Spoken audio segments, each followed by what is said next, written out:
What's up, guys, and welcome to another episode of The Block is Hot. In this episode, I'm going to go over this week's CNFT Market update. And before getting into it, I want to say, yes, this camera quality sucks. I am so sorry, guys. I think I damaged the camera when I was traveling because I honestly just threw it in my backpack because I guess I'm reckless like that. And the lighting in here is absolutely horrible. But yes, I understand it's bad. It makes me not even want to record videos. And I am going to fix this production quality soon here, hopefully sometime in the next couple weeks.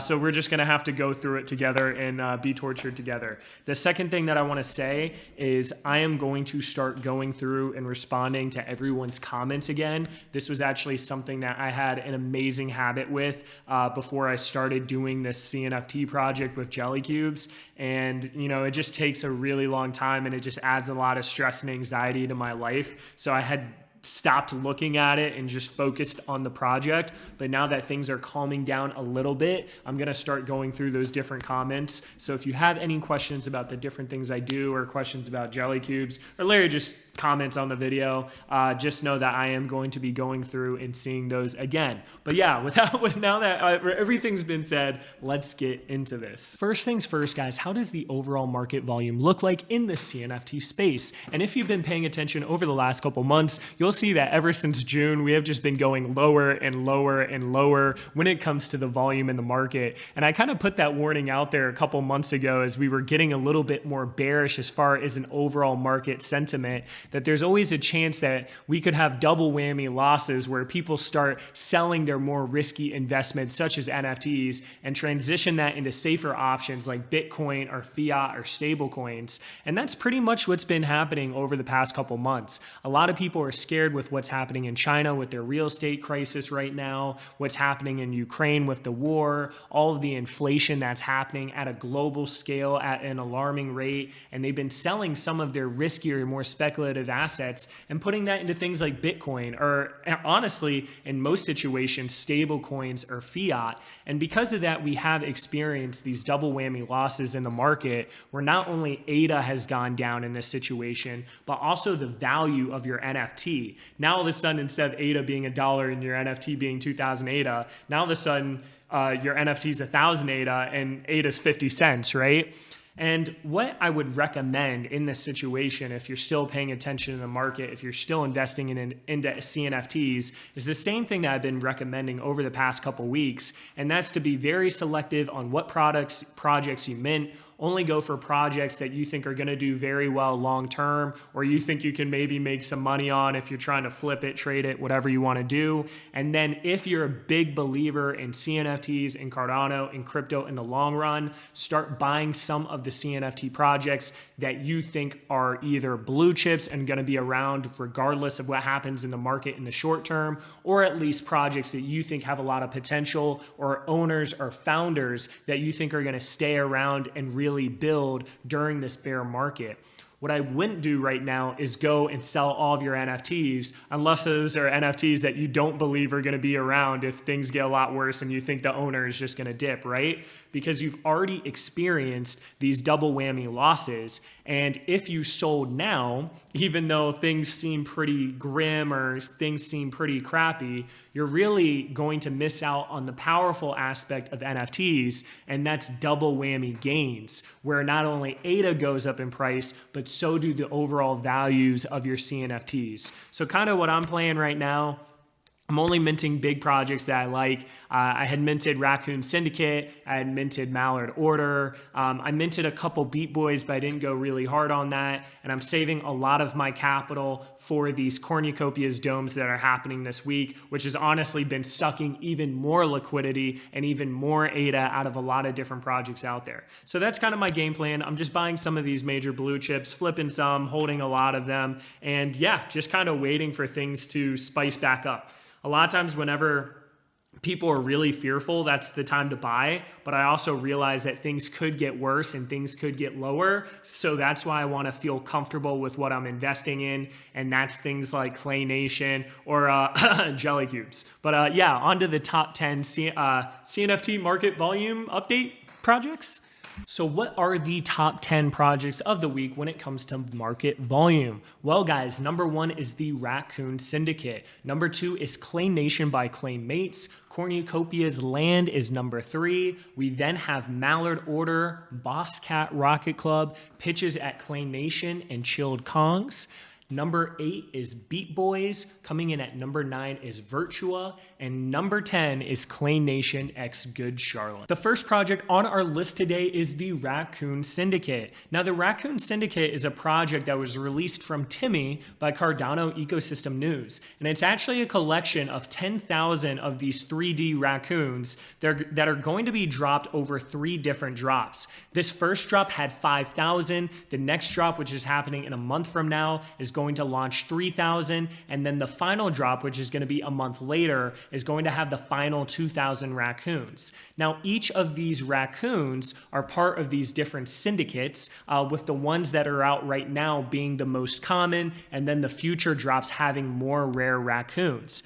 Each of these raccoons, depending on their traits, are actually going to get a different amount of battle points when it comes to their whole entire hold to earn game that's going to be early next year. You're actually going to be able to hold these raccoons in your wallet. You're going to be able to earn battle points over a 2-month period. And then depending on how many points you got, you're going to be able to get these different accessory NFTs as well as NFT consumables that are going to be able to upgrade your current raccoons and give them more points for the next battles. So it's pretty cool. You might be able to get a ring, for example. If you earn a certain amount of points, you can put that ring on, and then all of a sudden, you now have additional points for the next battle. And what's cool about it too is if you get multiple common rings, for example, you might actually be able to burn them and get a more rare ring and get an even bigger bonus for your raccoons. So pretty cool stuff. I had Timmy on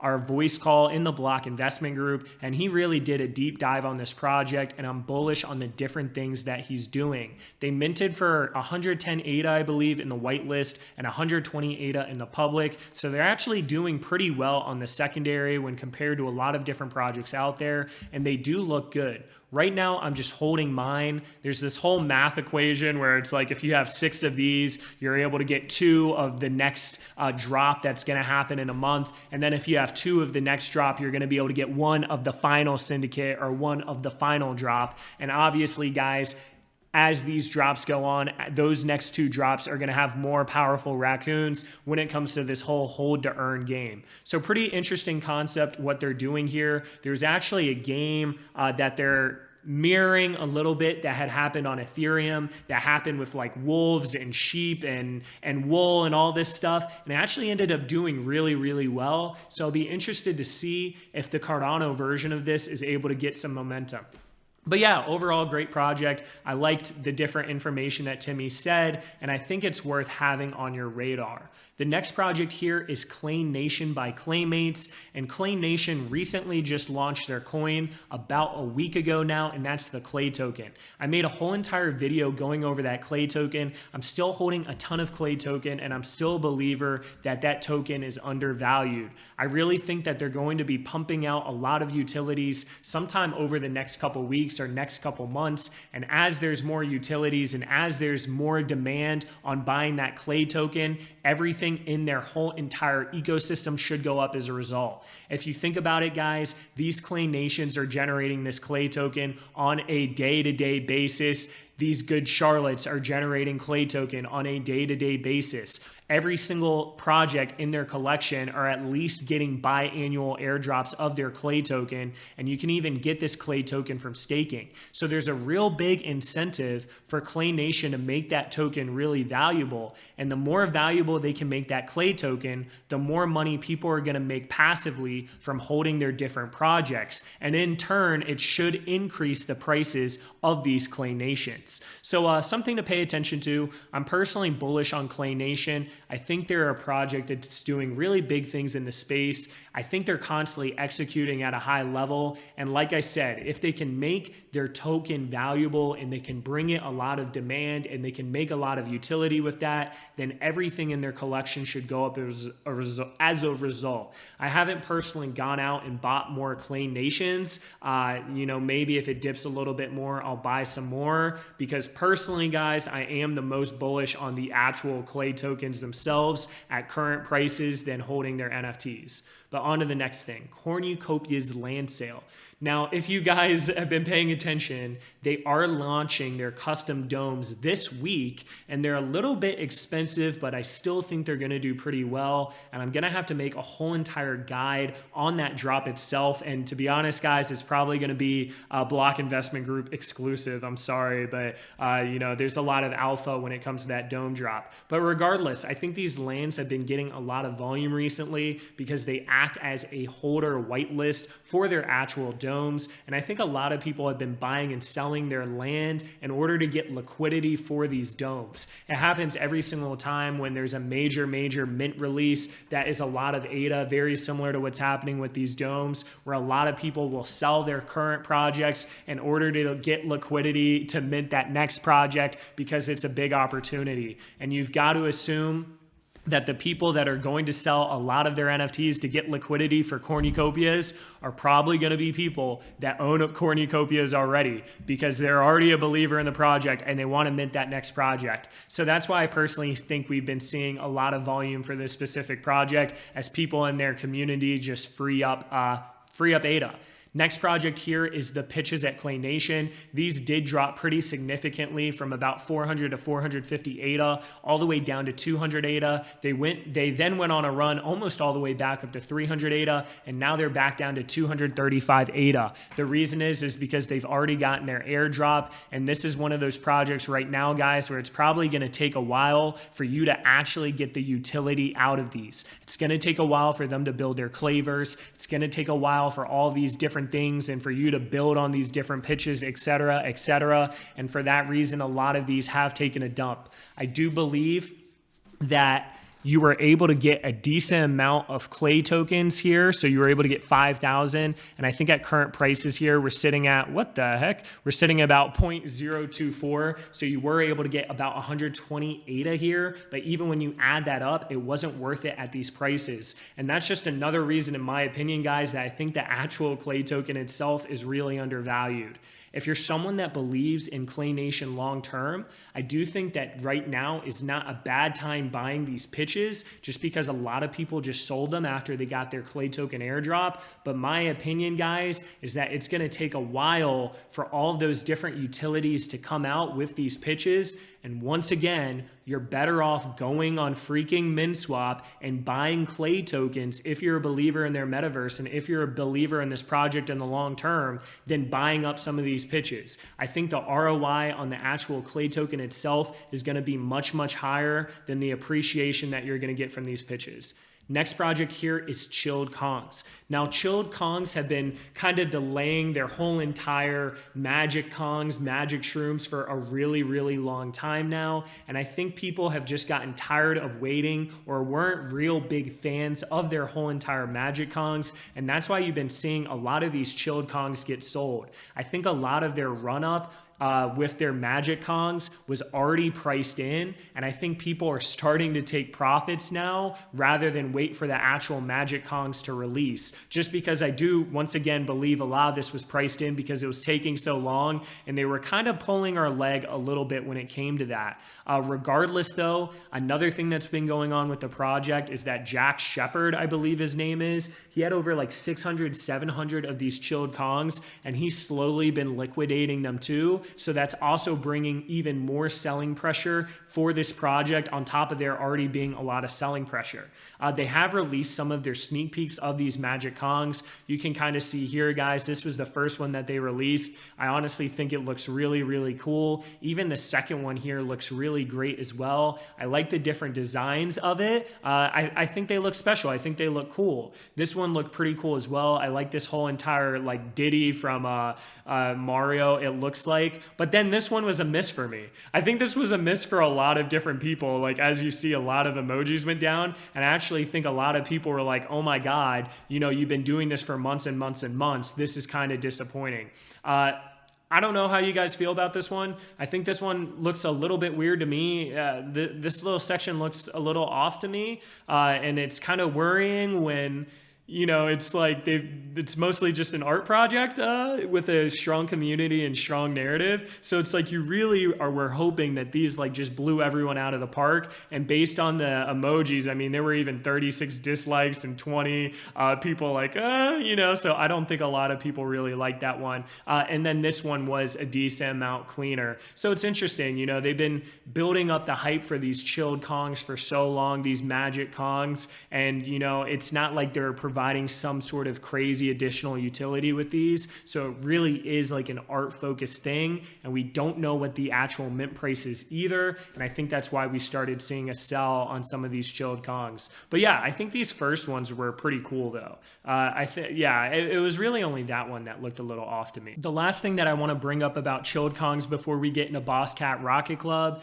is I'm personally not looking to buy any chilled Kongs right now. I'm mostly just looking to see what the details are for their actual mint, for their magic Kongs, and depending on what some of those magic Kongs look like, as well as the mint price and all the details, will help me make my decision. But personally, I feel like with so many available for the public, there isn't as big of an incentive to actually own chilled Kongs. There's more of an incentive to just try to mint as quick as possible when they drop their whole entire shrooms. But regardless, next project here is Boss Cat Rocket Club. Now, Boss Cat Rocket Club has been going lower and lower and lower, and I was honestly surprised that they didn't hold their 1,000 ADA floor. I have no idea what the next support level is going to be with this project, so it's kind of a little risky right now buying because we don't know how low this is going to go.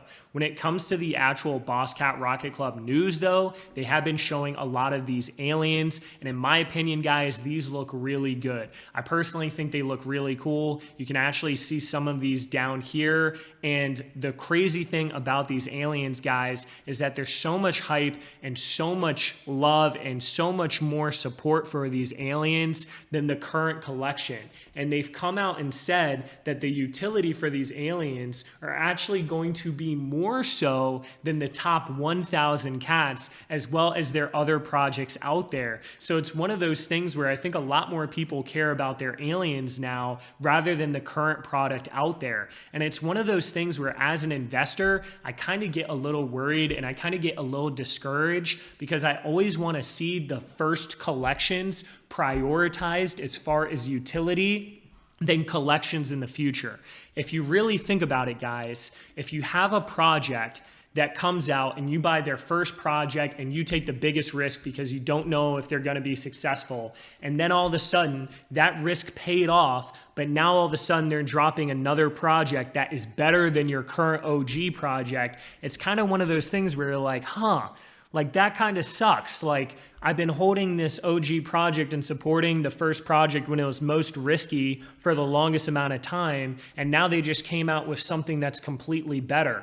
And it's one of those things in my situation with Jellycubes where I want to prioritize Jellycubes over future launches because those were the first people that came in. So once we drop things that aren't Jellycubes in the future, they're going to get less block tokens, or they're going to get less staking rewards, or they're going to get less benefits than the main OG project. And that's it. And that's to protect the early investors of the project. So for me, it's a little bit scary to see a project release something that's so much better than their OG stuff, and actually on a utility side of things, not just art-wise, but on a utility side of things, actually have bigger benefits. And I know you can say, oh, well, you know, they're airdropping these to top 1,000 Boss Cat holders and rocket holders, and, you know, none of it's going to the public, and it's going to be raffles based on, you know, you holding some of these Boss Cats. I understand that. But for me personally, I don't like to see those different things, because who's to say they don't come out with something in the future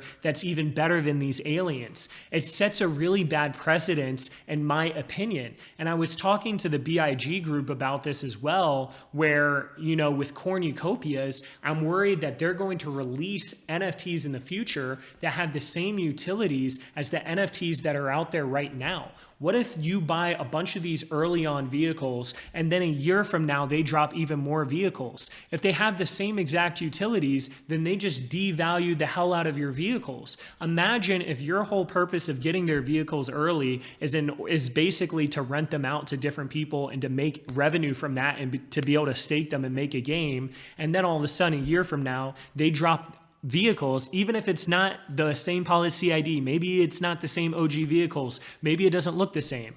But if they drop that and they have the same utility or a better utility, they just devalued everyone previously. And it's an even worse case situation with Cornucopias, where you're literally investing in a utility, not necessarily a PFP. So yeah, guys, something to think about. I definitely think these aliens are going to be the move, though, based on how they set things up. They not only look great, but they're going to have the most utility. And if you can get one of these aliens at a really great price, and if you're a big believer in Boss Cat Rocket Club in the long run, then look for some good sniping opportunities. As far as a price prediction goes, I have no idea, especially since a lot of these are going to people that are big holders in the space already, so they're less likely to sell. I will say, though, that all those top 1,000 Boss Cats are going to get pretty devalued, especially since all these aliens have even better benefits than them.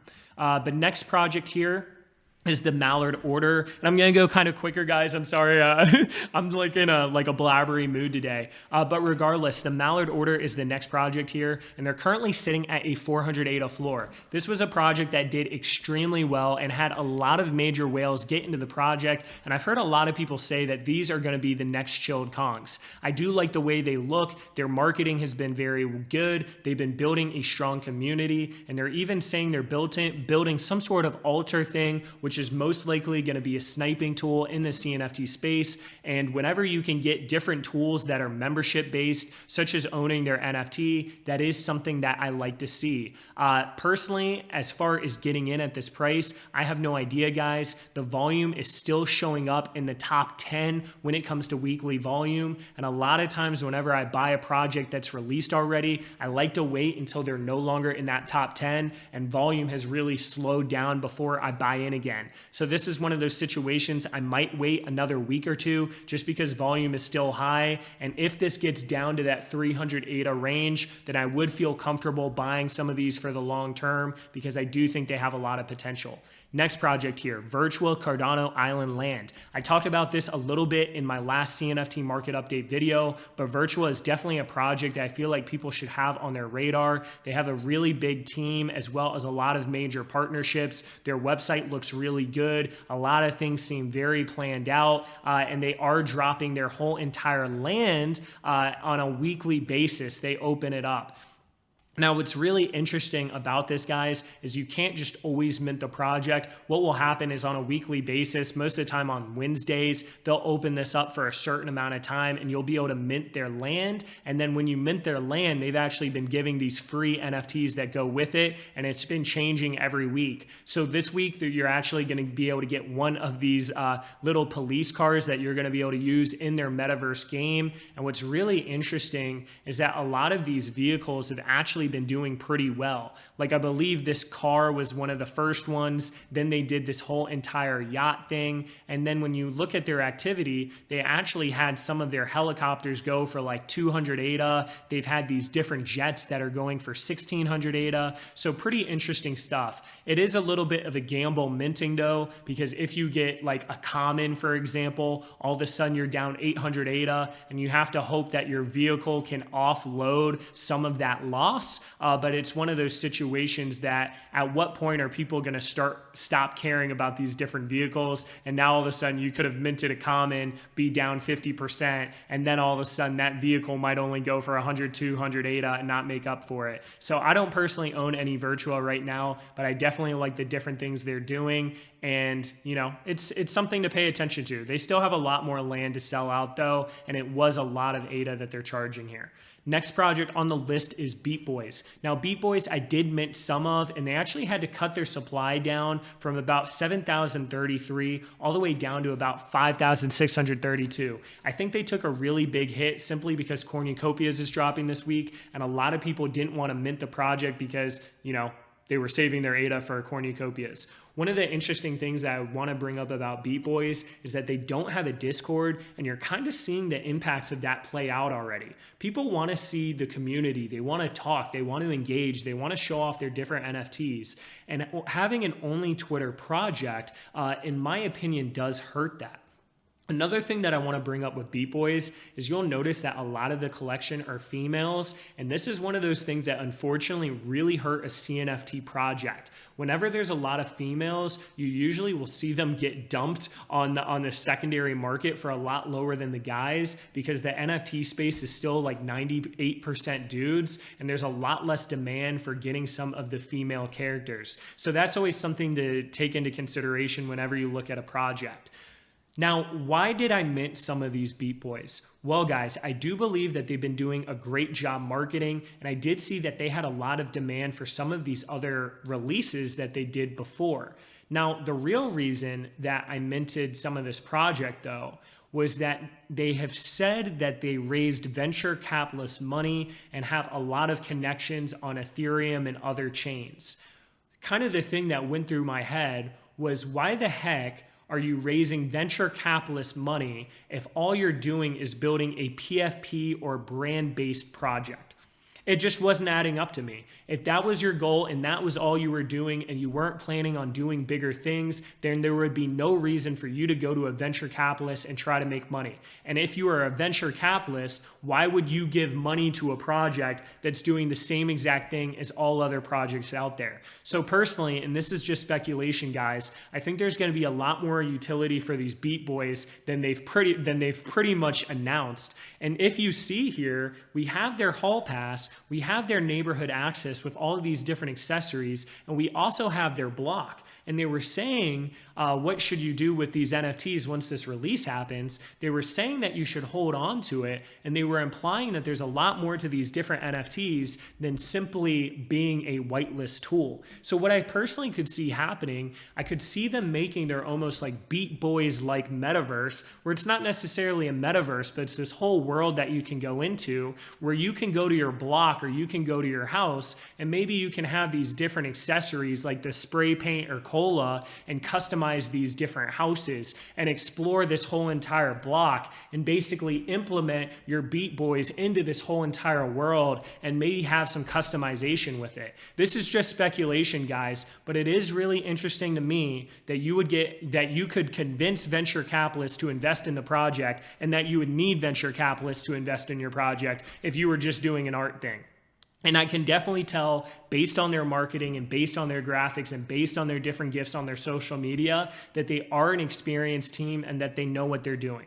I personally minted some. I haven't touched any on the secondary. As far as buying them on the secondary, it is a risk, guys, just because we don't really know what's going on. They haven't promised some sort of roadmap, and maybe some of these things could take months and months and months to actually deliver on, but it is something to pay attention to. And I do think that this could be one of those projects that could have some pretty crazy stuff up their sleeve. Next thing here is the Clay Nation x Good Charlotte. Same situation as their pitches and their Clay Nations, guys. They have taken a small drop after this whole entire Clay token baking, but personally, instead of buying the NFTs, I personally think that Clay token is the better play, and it's going to give you a better ROI, especially once they start talking about the different utilities that you can get with their Clay token. Next project here is Wild Tangz.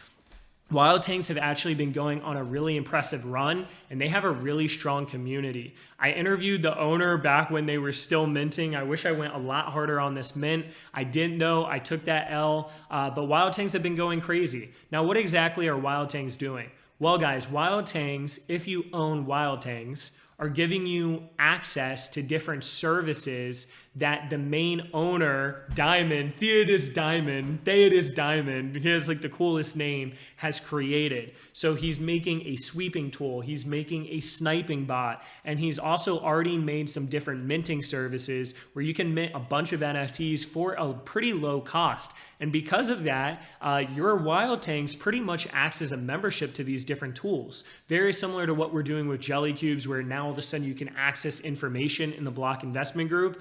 They're pretty much doing the same thing with Wild Tangz, but they're providing different tools. So if he can continue to develop these different tools and make them very useful, and those tools all of a sudden are very valuable for you to use, then Wild Tangz should go up as a result, because it's kind of your key or your access to those tools. The one thing that I'll say that's a negative with Wild Tangz is that CNFT jungle is so dominant in the space, and pretty much a lot of things that Wild Tangz is building, CNFT jungle can build and implement at a much faster rate and a much easier rate.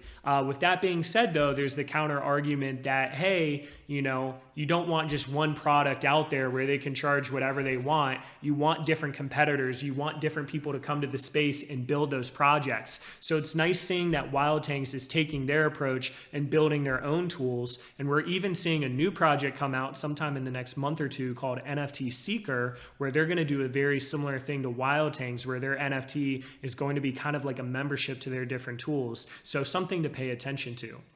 Next project here is Introverts. Now, I like Introverts a lot. I like Marcus a lot, and they actually just came out with their white paper. They're doing these different artifacts in a different way of staking with their whole entire C point system. Really detailed. I would check out their white paper and learn a little bit more about the project. They're even making an application for different project owners to use, where people are going to be able to see their NFTs and interact with them on iPhone, on the App Store, on Google Store, and they're going to make that available for any project owner that owns at least 10 of these Introverts. So it could kind of be like a Mutant situation, where all of a sudden a lot of project owners might buy some of these Introverts to meet that threshold.